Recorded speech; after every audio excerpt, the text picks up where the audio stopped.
IIT वाले बाबा को आज के टाइम पर चारों तरफ से सिर्फ गालियां मिल रही हैं। आखिर ऐसा क्यों? आईआईटी वाले बाबा ने ऐसा क्या कह दिया और आईआईटी वाले बाबा में ऐसा क्या है जिसकी वजह से आईआईटी वाले बाबा को सिर्फ और सिर्फ चारों तरफ से गालियां मिल रही हैं? अब लोगों के हिसाब से ऐसा होना भी चाहिए, लेकिन अगर हम दूसरे एंगल से बात करें तो आईआईटी वाले बाबा ने सही किया है कि लोगों को उन्हें आईना दिखाया है। आईआईटी वाले बाबा ने सही कहा है कि भगवा पहनने से धर्म की बात करने से कोई बाबा नहीं बन जाता, और उन्होंने कहा है कि असलियत में धर्म क्या है यह कोई नहीं जानता। अब मैं इस बात को नहीं कहता कि आईआईटी वाले बाबा ने सही कहा है, बल्कि उन्होंने इस बात को साबित भी करके दिखाया है। अब आईआईटी वाले बाबा चाहते तो वह चार मीठी मीठी बातें और धर्म की बातें, दो चार कथा सुनाकर की फेमस हो सकते थे और अच्छा खासा पैसा भी कमा सकते थे और उन्हें पॉलिटिक्स भी सपोर्ट करती, लेकिन उन्होंने सच को बाहर निकाला है ताकि संसार जान सके कि ईश्वर क्या है, सच क्या है, धर्म क्या है और हम कौन हैं। और अगर आपको आईआईटी वाले बाबा की बात में सच्चाई दिखती है तो कमेंट बॉक्स में कुछ जरूर लिखिएगा। क्या आपने कभी सड़क पर इन चमकते हुए लाइट्स को देखा है? ये छोटे डिवाइस जिन्हें रोड स्टड या सोलर रिफ्लेक्टर कहा जाता है, रात में रोड को सुरक्षित बनाने में मदद करते हैं। लेकिन क्या आपने कभी सोचा है कि ये बिजली कहाँ से लेते हैं? खास रिफ्लेक्टर सोलर एनर्जी यानी सौर ऊर्जा से चार्ज होते हैं। इनकी ऊपरी सतह पर सोलर पैनल लगे होते हैं जो सूर्य की रोशनी से चार्ज होते हैं, और जब रात होती है तो यह ऑटोमेटिकली ऑन हो जाते हैं। इनके अंदर एक बैटरी और नाइट सेंसर होता है, और जैसे ही अंधेरा होता है सेंसर इसे डिटेक्ट करता है और लाइट ऑन हो जाती है। यह बिना वायर के सेल्फ चार्जिंग होता है जो सड़क पर यात्रा करने में काफी सुरक्षित बना देता है। और ये है चाइना की आर्मी जो टेक्नोलॉजी में इतना एडवांस हो गई है कि साथ में रोबोट डॉग लेकर के चलती है। और यह रोबोट डॉग एक जीवित डॉग से इतना हाईली एडवांस होता है कि एक जीवित डॉग से काफी ज्यादा काम को अंजाम दे सकता है।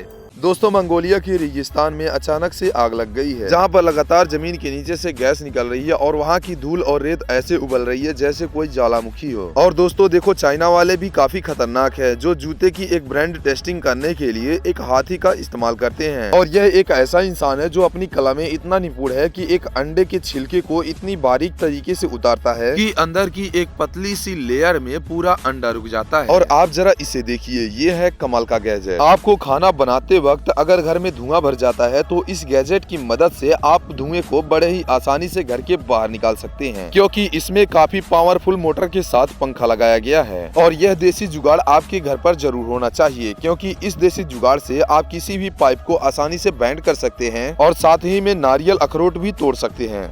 ये है दुनिया की सबसे बड़ी जेलीफिश। जी हाँ, यह जेलीफिश इतनी बड़ी है कि आपने कभी सोचा भी नहीं होगा। इस जेलीफिश का नाम है लॉयंस मेन जेलीफिश। दोस्तों, वैसे तो दुनिया में 200 से भी ज्यादा प्रकार की जेलीफिश पाई जाती हैं, जिनमें से यह भी एक लॉयंस मेन जेलीफिश भी है। लोग कहते हैं कि जेलीफिश कभी मरती नहीं है, लेकिन यह बात बिल्कुल आधा सच है। जी हाँ, बिल्कुल आधा सच। पूरा सच तो कुछ और है, आओ मैं बताता हूँ। देखो, आमतौर पर कई प्रजाति की जेलीफिश 2 महीने तक जिंदा रहती है, लेकिन कई सारी जेलीफिश ऐसी भी हैं जो 6 महीने, 1 साल और 2 साल तक भी जिंदा रहती हैं। और इन्हीं में से 2-4 प्रजाति की जेलीफिश ऐसी भी हैं जो कभी नहीं मरती हैं। और जो जेलीफिश कभी नहीं मरती है वह अपने छोटे से अंग को अलग कर देती है, जिससे वह फिर से रीजनरेट होकर के फिर से एक नई जेलीफिश में तब्दील हो जाती है। और उन्हीं में से एक लॉयंस मेन जेलीफिश भी है जिसकी लंबाई 8 फीट तक होती है। मतलब कि एक इंसान की तुलना में भी यह जेलीफिश काफी बड़ी होती है। और जाते जाते लाइक वाले बटन को एक बार जरूर दबा दीजिएगा।